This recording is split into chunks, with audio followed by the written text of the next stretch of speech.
Hey kids, today what we are looking at is something, oops, trash in my yard.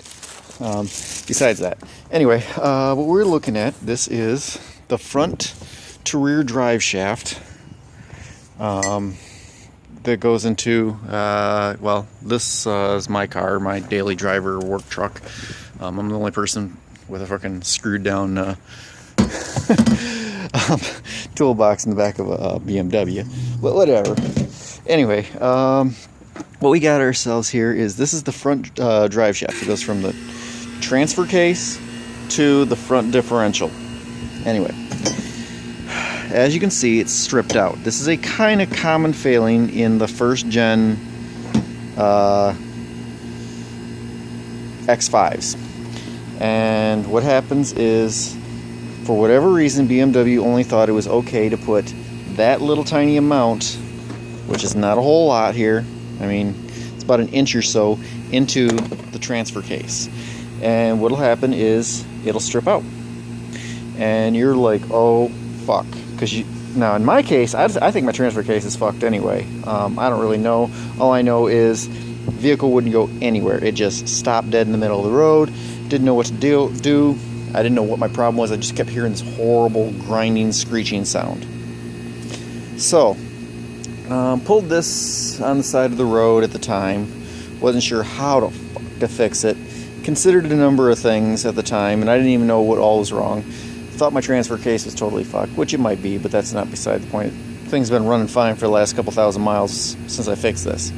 What you can do is you can go on eBay, and people sell these right here, except for instead of stopping right here, it goes an extra inch into the good splines, and basically you just replace out your transfer or your front drive shaft with the new one, and it goes in past the ugly boogered up threads into the good threads.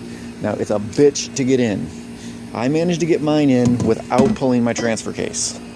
I did it, but then again, I'm a little more determined and smarter than I hate to say the average person, but I can deal with any problem almost anywhere. If it's possible to do, I'll do it.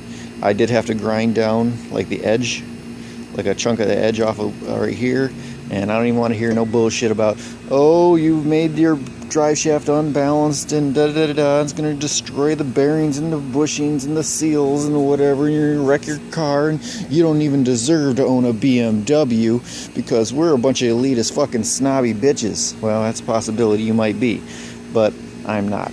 I don't give a fuck. I'll do this.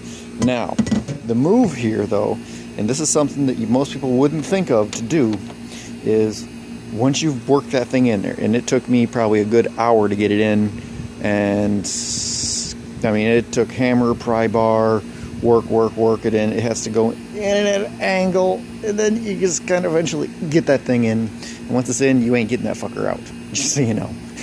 Not without cutting it. Or pull the transfer case off the back of the transmission, which is the correct way to install it. I really don't care what you do. It's your car. You do whatever you want to do. Now, here is the move that nobody else seems to think of and that nobody mentions when they sell these pieces. I got lucky and got my drive shaft, won the auction at $100, but usually they're around $200 or so for one of these, sometimes $150, depends on who's selling them, how much they're choosing to sell them for. That's just how I got mine, for $100. Now what you do is, when it comes into the snout of the transfer case right here, and here, let me grab a socket in here. That one's too small. Damn it. Alright. So it's slipped into your transfer case. The goal now is to drill a hole straight through from one side all the way to the other. So you might want to put a caliper on this, measure how long you're going to need to be, drill a hole, and then drive a roll pin straight through it. That'll be an extra little bit of insurance that it won't ever slip or spin. It might still spin, it might shear it right off, and there's nothing you can do about that. You can probably put one right here and then put another one cross, rotate it 90 degrees and put a second one. That might work as well. Won't say that it won't say that it will. Just saying that that's another option you can do. So anyway, hope this informative BMW thing fixes you at some point in time. And daily fixes of the day, had to put a clutch in that thing, which was actually pretty fucking easy, except for the owner of it tried to do the master cylinder himself on the clutch, and they broke a stupid little tang off in the lock that goes into it. So I had to disassemble the master cylinder and swap some parts and managed to make it all work, and seems to be good. He's got a shitty battery, it's leaking acid. And I put bearings in my motorbike, and worked on a Mustang here earlier today too. So peace out, bitches.